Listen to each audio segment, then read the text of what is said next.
ঢাকা মহানগর উত্তর কৃষক লীগের বিপ্লবী সাধারণ সম্পাদক জননেতা মোহাম্মদ হালিম খানের মা মাজেদা খাতুনের জানাজা ও দাফন সম্পন্ন হয়েছে। আজ 10 মে 2024 রোজ শুক্রবার বাদ জুম্মা বাইতুল দাউদ জামে মসজিদ আহমেদনগর পাইকপাড়া মিরপুরে জানাজা নামাজ অনুষ্ঠিত হয়। জানাজা নামাজ শেষে মিরপুর শহীদ বুদ্ধিজীবী কবরস্থানে তাকে দাফন করা হয়।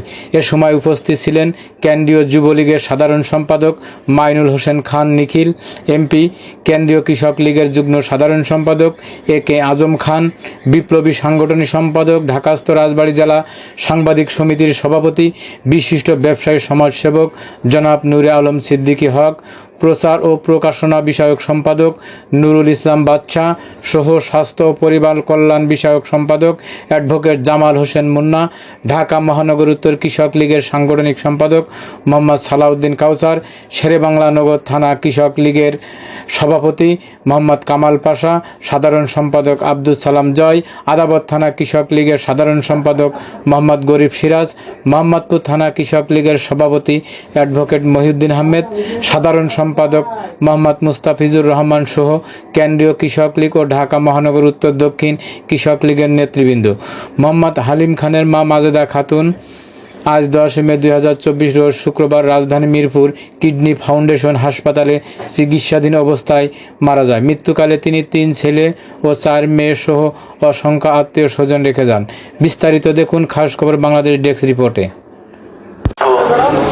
সম্মানিত প্রিয় এলাকাবাসী, শ্রদ্ধেয় মুরব্বীগণ এবং সম্মানিত মসজিদের ইমাম খতিবগণ, আপনারা সকলেই জানেন আমাদের ভাই আব্দুল হালিম উনি কৃষক লীগের মহানগর শাখার সাধারণ সম্পাদক।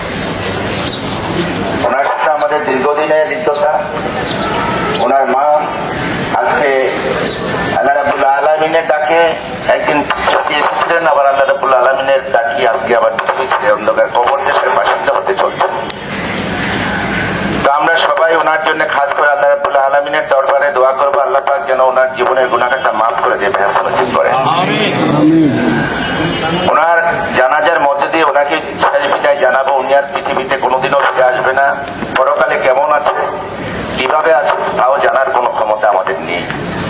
আমাদের একটাই কাজ হবে, ওনার সন্তান হিসাবে ওনার আত্মীয় স্বজন রক্তের যারা আছে কিংবা আমার শুভাকাঙ্ক্ষী যারা আছে, আমরা সদা সর্বদা আল্লাহ রাব্বুল আলামিনের দরবারে ওনার জন্য দোয়া করবো, আল্লাহ পাক যেন ওনাকে মাফ করে দিয়ে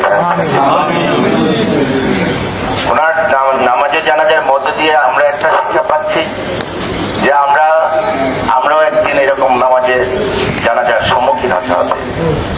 এরকম করে খাটিয়ায় শুতে হবে, কবর দেশের বাসিন্দা হতে হবে। আমরা যেন সদা সর্বদা এই দিনটির জন্য প্রস্তুতি গ্রহণ করতে পারি, সেই নৌকা যেন আল্লাহ পাক আমাদেরকে দান করেন। আপনারা সবাই ভালো থাকবেন, সবাই সবার জন্য দোয়া করবো। আসসালামু আলাইকুম ওয়া রাহমাতুল্লাহি ওয়া বারাকাতুহু।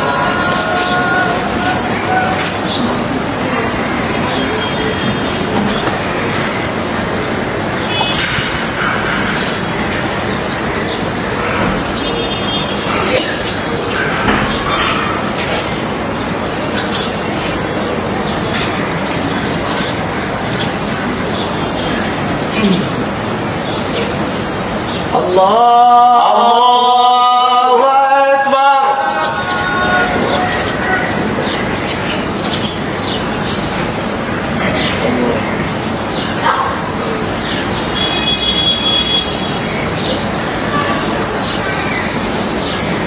আল্লাহ